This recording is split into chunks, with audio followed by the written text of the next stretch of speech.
everyone, welcome back to my channel and welcome back to the world of Victorian sewing. Time for a new project, so let's get started.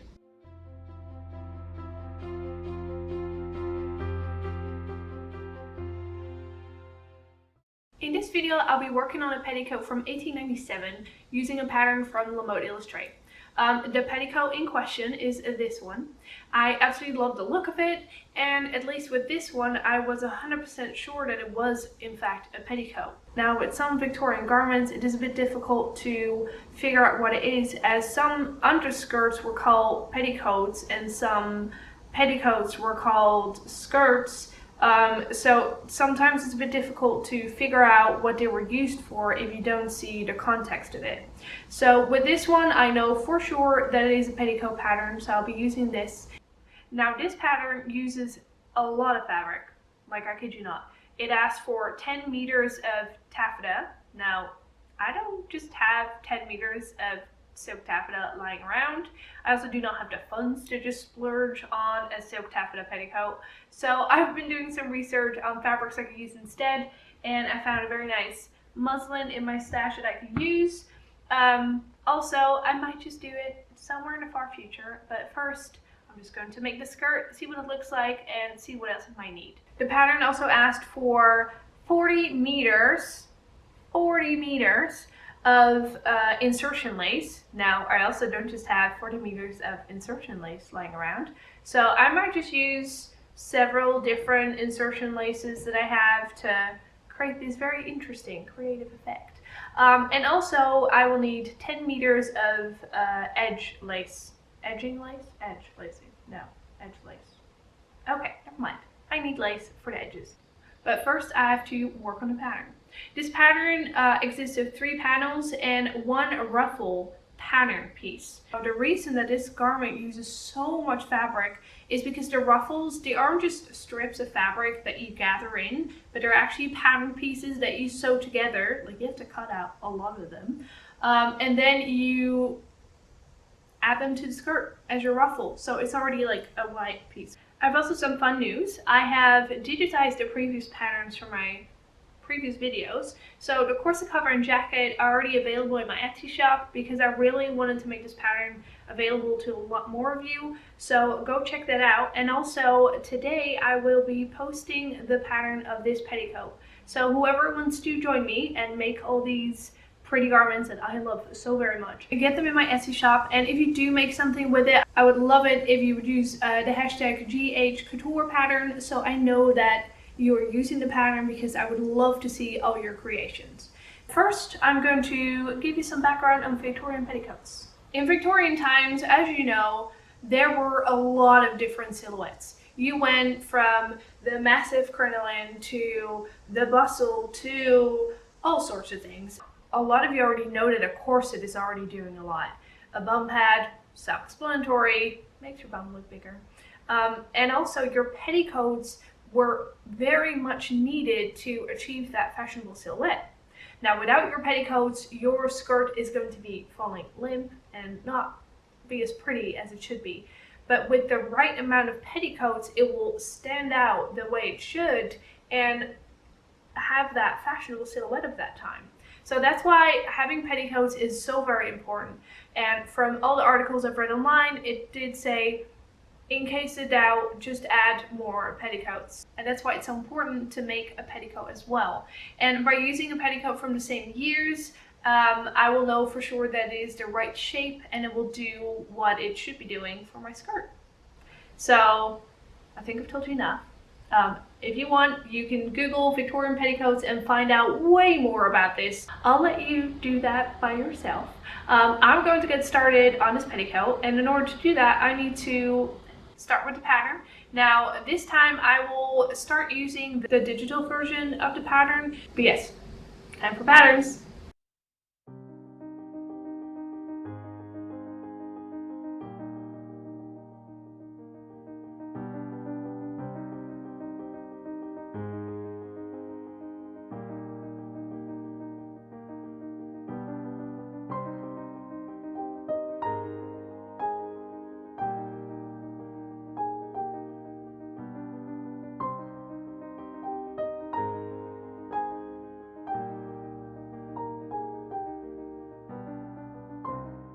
So now it is time to cut out the ruffle piece.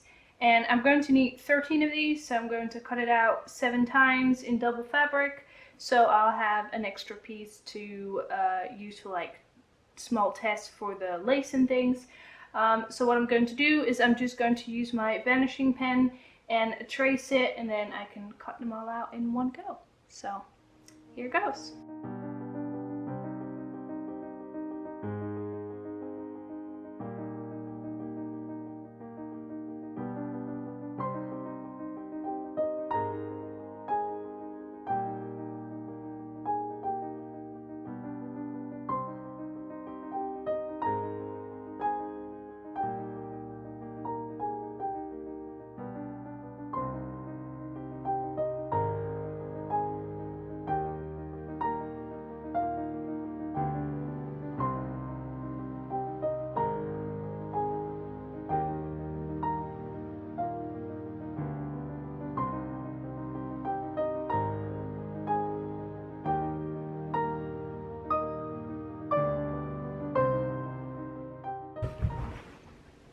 Okay, so I just had to come in between like this. I hear you thinking, I was thinking it, so you probably were too.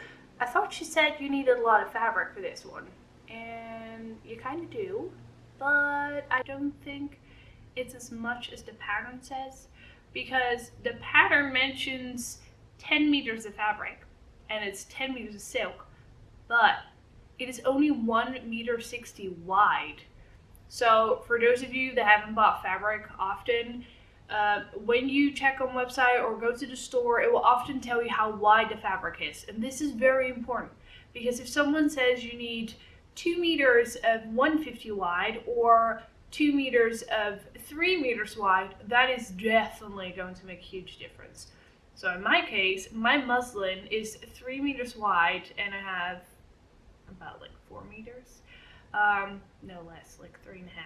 But so far I've only used 1.5 meters, and the only things I still need to cut out are the ruffles that I still don't quite understand where they go, and the placket and the waistband, and those are not going to take a crazy amount of fabric. So if you want to make the skirt, I highly recommend print out the pattern first, draw up the pattern pieces that are missing, so the placket and the waistband.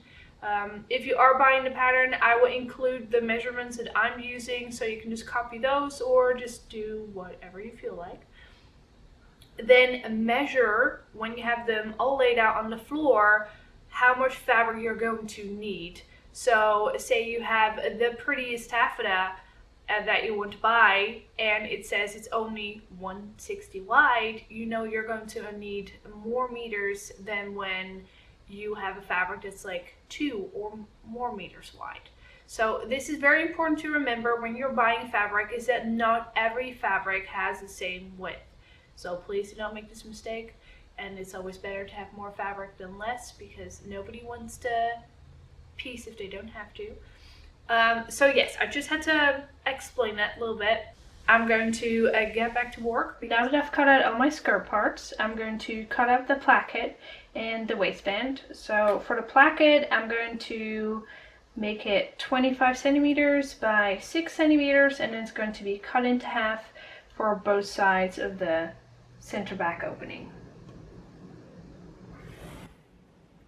And for the waistband, I've cut this very nice long strip. It is 129 centimeters long and 4 centimeters wide, and that is including the seam allowance.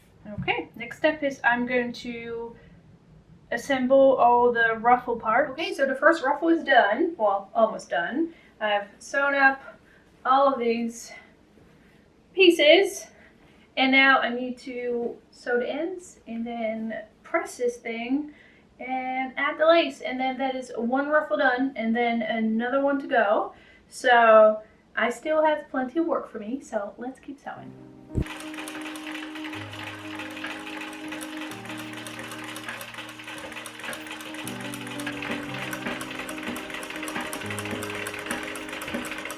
so far I have followed the instructions that came with the petticoat, and it says now it is time to execute the center back. Now here, I don't know if it shows up because it's very lightly in my blue pencil. This is the center back, and I'll be making a French seam in there, and I have to leave enough space so I can sew on the placket.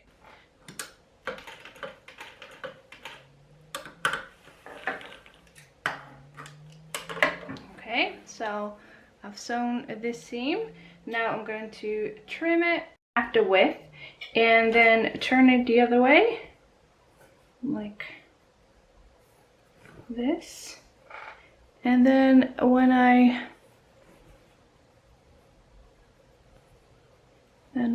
sew this again, it has all the raw edges nicely encased. Okay, so the center back seam is all done. As you can see, here's a little corner because it's where I clipped it in. So for the placket, I have the seam allowance all nice and flat. So make sure that this is a nice corner, because otherwise it can bunch up a bit and not give you the best result. Now, I haven't made that many plackets before. I think like one, and I found this version that seems pretty easy to make it. So what you do is you fold the one placket in half and then turn in half of your seam allowance. So in my case that's like half a centimeter. And do that to the other side as well. And then you top stitch that. So that'll be one side done. And then the other one is going to be sewn onto here, folded double, and then folded to the inside.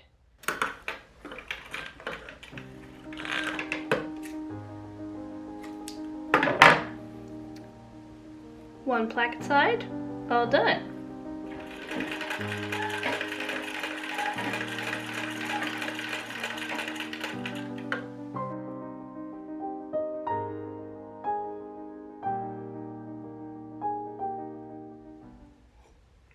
Okay, so quick coffee break for me. I have just finished the placket and the darts and the center back, and I've already cut out all the ruffles, still need to iron the ruffles, and I've actually made a list on my phone because there are so many parts I need to remember doing. So next up I'm going to sew all of the side seams, so it's actually turning into a petticoat, and then add the waistband, finish the hem, and then I need to decide on what I'm doing with the ruffles. Not sure yet. But well, I need to finish the other steps first, so I'm going to enjoy my coffee and then get back to sewing.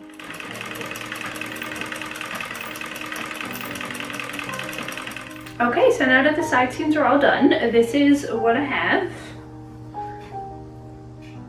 So slowly but surely, it is starting to look like a petticoat.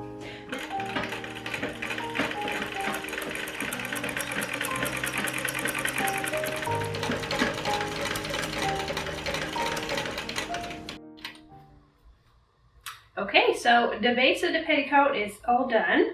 So I have the skirt, like this, and I have that small tie in the back. Maybe when I make another one, I might actually make my waistband slightly smaller, but it works for now. And I'll quickly go try it on just over my dress to see how to fit. Okay, the fit is pretty good. The only thing I still need to do is add the ruffles, and my lines are getting pretty much invisible, so I have to make sure that I draw them up again.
Well, my petticoat is all done and I am so very happy with it. I know I say that about all the stuff I make, but I'm just a very excited person and I get very excited about the small things.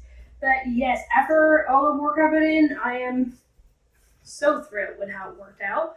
I would say I'm very lucky because I feel the length is perfect for me, because when I wear shoes, it would still not quite touch the floor. I might just make a longer one if I do want it to touch the floor, but then you can just make the bottom ruffle bigger. Also, I found that the top ruffle, it didn't need as much gathering, so it's mostly gathered in the back. But such a nice like scarf to twirl around in. Oh, also I have a bum pad, so I will put that on and see how that looks like. So this is the skirt with the bum pad. As you can see, it helps to shape the back a bit more. I know in these times they were very close to the hip pads as well. You could add them in this, like it might help to make it like stick out even more. But for me, I already have like a nice hip waist ratio in my corset, so I feel like this suits me just fine. Also, the bum pad helped even out the hem, because the hem wasn't quite, you know, it was a bit wonky. And this evened it out. So let me show you how it looks like front bottom. Okay, so in the mirror it's easier to see. So here I have the bum pad and the hem is nicely evened out now. Look how this twirls. This would be so nice to just address what a skirt like this. Okay, I've stopped dancing. Well, as you can see, I'm very happy with my petticoat. I have to say the fashion plate, it gave like a good idea of what it was going to look like, but it didn't show exactly how it's going to look like, if you know what I mean. Also, I may have just figured out something. In the description, it is talking about 2 ruffles that are placed on the inside, and I didn't quite understand where on the inside, but I feel like if you were to add those 2 ruffles like here on the inside, it actually makes it stick out and give like the volume here. So I may have to add them later on, but if you do get this pattern, let me know what you think of it, and if it worked out for you. I'm very curious. For now, I'm just very happy with this. I'm definitely going to make another one as an underskirt, and I like the pattern of this, so I'll probably just do another one. And it would be nice to make that one in a taffeta with all the pretty lace. But this one is like a nice plain one that can go with all of my stuff, so I kind of like that too. So you can just make it as extravagant or as simple as you want. Base it on your materials or how much money you want to spend on it.